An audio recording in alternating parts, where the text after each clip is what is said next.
Good evening, Professor Wag and class. My name is Benjamin Smith, and this is my infomercial on my philosophical religion, Authenticism. I'm going to be giving you a brief overview of what will be entailed in this presentation. You know, as with all presenters, we're going to tell you what we'll talk about it, and then just summarize what we just told you. So, with that being said, I'm going to be talking about the importance of the name Authenticism, its cosmology, then go into the 8 core beliefs or steps to authenticity, as well as discuss Authenticism's symbol, and then summary. So let's get into the importance of the name. Why Authenticism? The term speaks volumes and attracts people who pursue genuine self-realization. Authenticism is a philosophical religion to assist people in obtaining their true self. Galome states the term authenticity is used in so many different contexts that it may very well resist definition. The term Authenticism is just what it sounds like: genuine, real, and true. This religion will help you come to realize your true self in a philosophical way. So how did this religion come about? Well, the self has always been.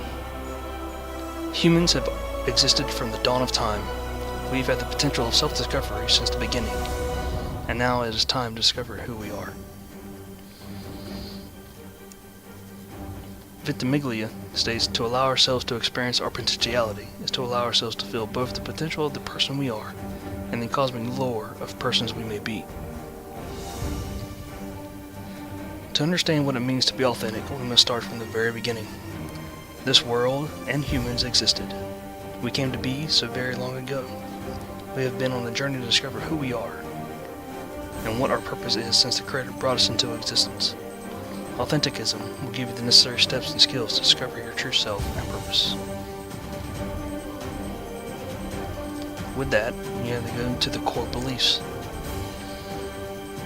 And the first one is, you must come to realize you know nothing.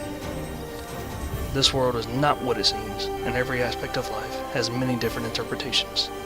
How do you know what is real and what is not? Galome states, we cannot change the ontological impossibility of authenticity, but we can do our best to weaken the social forces that perpetuate our tendency to live in bad faith. The first step in realizing your genuine self is to understand that we know nothing. The concept of knowing nothing is key in pursuing your authenticity. You must humble yourself to the point of brokenness, and only then you will start to realize your true worth. And that is your progress to freedom. But what is freedom? It's an illusion. We must come to realize that we are not free in any sense. We are shackled by limitations that are inputted by people to keep us where we are. Ventimiglia states this freedom is bought at a price of disowning one's potential. It is a denial of the gentle constraint of personal and cosmic potentiality. Once your concept of freedom is established, you'll begin to have a renewed intellect of freedom. Only you have the potential to go as far as you want. Knowing your freedoms and limitations will enable you to break out of them and tap into your truest sense of awareness and reality.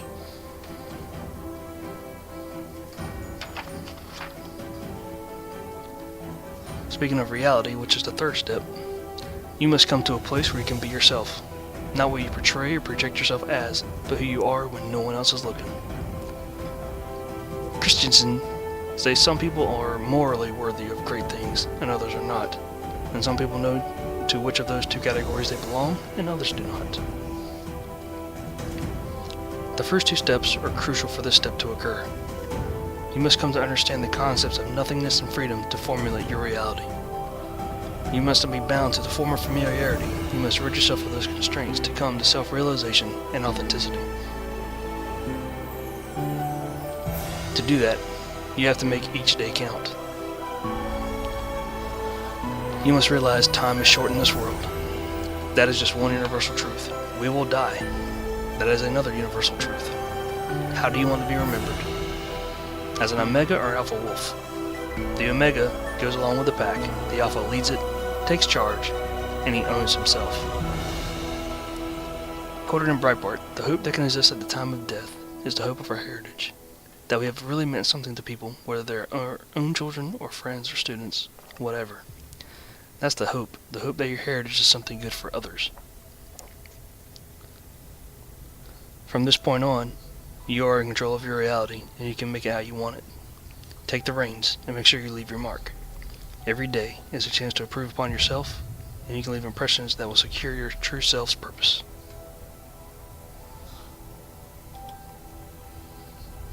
To utilize your true self purpose, you have to get to know you, which comes to the fifth core belief. Can you really say you know yourself well enough?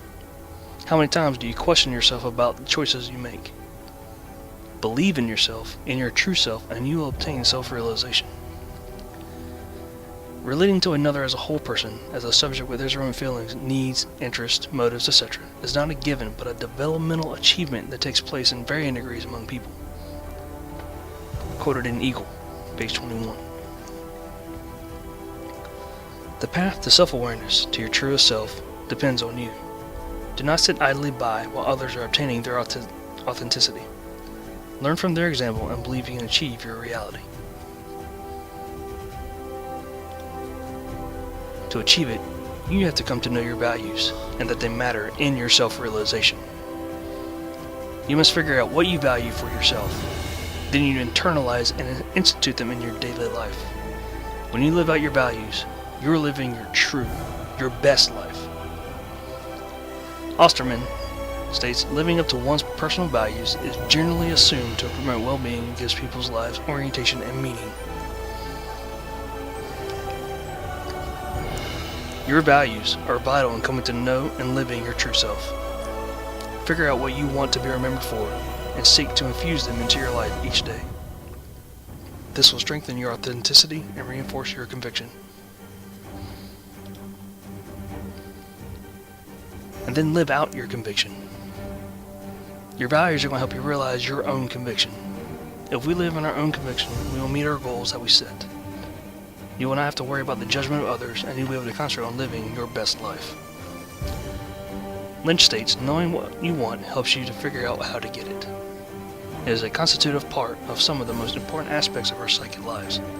In particular, it is essential for a certain network of attitudes we need to have toward ourselves. What you stand for, believe in, that is what will be displayed in how you live your truest self. Realize the most important parts, values, and goals that make you, and that you will not contradict. Those are your convictions. Live them out to the best of your ability."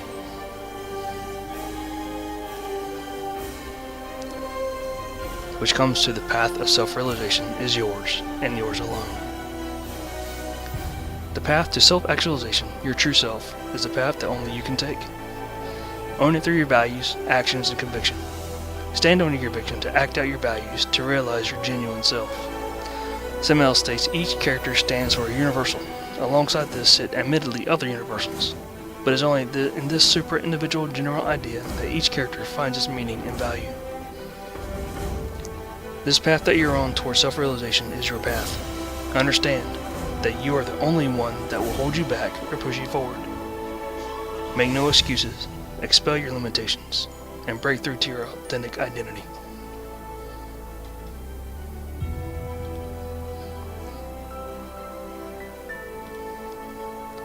And this is our symbol. It is an old Chinese symbol which stands for authentic, true, and genuine. It represents the purest form of self. When you progress through your path, you will be able to have the mark, and you can display your authenticity.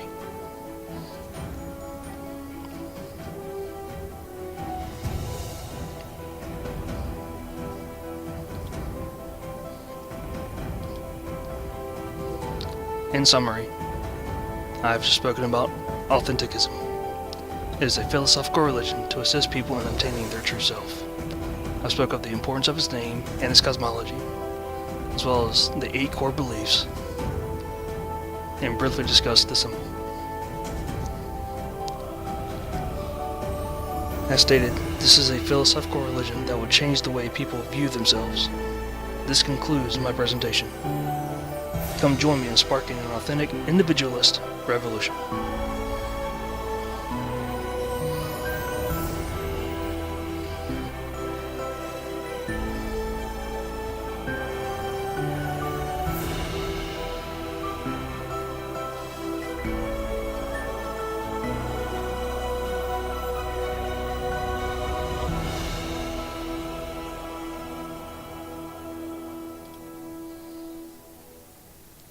And this concludes my presentation on Authenticism.